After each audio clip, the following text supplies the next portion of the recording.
اعوذ باللہ من الشیطان الرجیم بسم اللہ الرحمن الرحیم۔ حضرت زمام بن ثعلبہ رضی اللہ عنہ کے اسلام لانے کا قصہ۔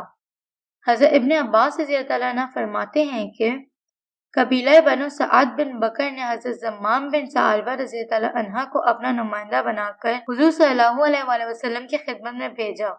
انہوں نے مدینہ پہنچ کر مسجد کے دروازے پر اپنا اونٹ بٹھایا اور اس کی ٹانگوں میں رسی باندھی، پھر مسجد میں داخل ہوئے۔ اس وقت حضور صلی اللہ علیہ وآلہ وسلم اپنے صحابہ کے ساتھ بیٹھے ہوئے تھے۔ حضرت زمام بڑے مضبوط اور زیادہ بالوں والے آدمی تھے۔ ان کے سر پر بالوں کی 2 زلفیں تھیں۔ آ کر حضور صلی اللہ علیہ وآلہ وسلم اور صحابہ کے سامنے کھڑے ہو گئے اور پوچھا، آپ لوگوں میں سے کون ابن عبد المطلب ہے؟ آپ صلی اللہ علیہ وآلہ وسلم نے فرمایا، جی ہاں۔ انہوں نے کہا، اے ابن عبد المطلب، میں آپ سے کچھ پوچھوں گا اور اس پوچھنے میں ذرا سختی کروں گا، آپ ناراض نہ ہونا۔ آپ نے فرمایا، نہیں، میں ناراض نہیں ہوں گا، تم جو چاہو پوچھو۔ انہوں نے کہا کہ میں آپ صلی اللہ علیہ وآلہ وسلم کو اس اللہ کا واسطہ دے کر پوچھتا ہوں جو آپ کا بھی معبود ہے اور آپ سے پہلے والوں اور بعد والوں کا بھی معبود ہے، کیا اللہ نے آپ کو ہماری طرف رسول بنا کر بھیجا ہے؟ آپ نے فرمایا، باخدا یہی بات ہے۔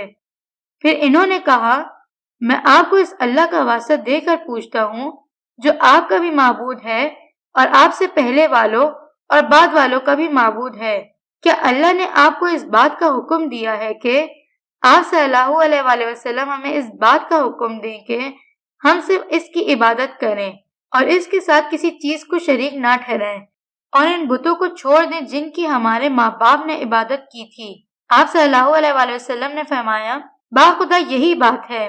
پھر انہوں نے کہا، میں آپ کو اس اللہ کا واسطہ دے کر پوچھتا ہوں جو آپ کا بھی معبود ہے اور آپ سے پہلے والوں اور بعد والوں کا بھی معبود ہے، کیا اللہ نے آپ کو اس بات کا حکم دیا ہے کہ ہم یہ 5 نمازیں پڑھیں؟ آپ نے فرمایا، جی ہاں۔ پھر وہ زکوٰۃ، روزے، حج اور اسلام کے دیگر فرائض کے بارے میں پوچھتے گئے اور ہر دفعہ اللہ تعالیٰ کا واسطہ دے کر پوچھتے۔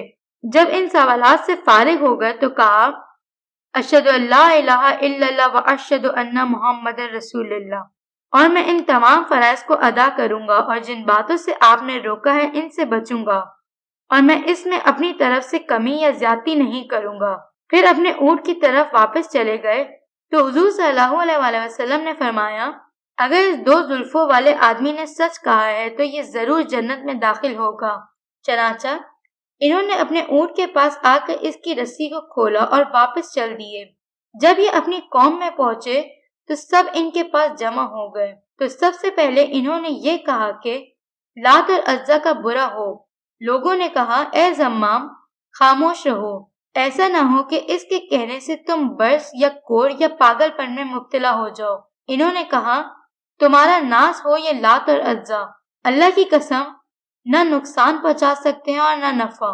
اللہ تعالیٰ نے اپنا رسول بھیجا ہے اور ان پر ایک کتاب اتاری ہے، اور اللہ تعالیٰ نے تم کو اس کتاب کے ذریعے اس شرک سے نکالا ہے جس میں تم مبتلا تھے، اور پھر کلمہ شہادت پڑھ کر سنایا، اور انہوں نے تمہیں جن کاموں کا حکم دیا وہ اور جن کاموں سے روکا ہے، ان تمام احکام کو ان کے پاس سے لے کر میں تمہارے پاس آیا ہوں۔ راوی کہتے ہیں کہ شام ہونے سے پہلے ہی اس آبادی کا ہر مرد عورت مسلمان ہو چکا تھا۔ صدق اللہ العظیم۔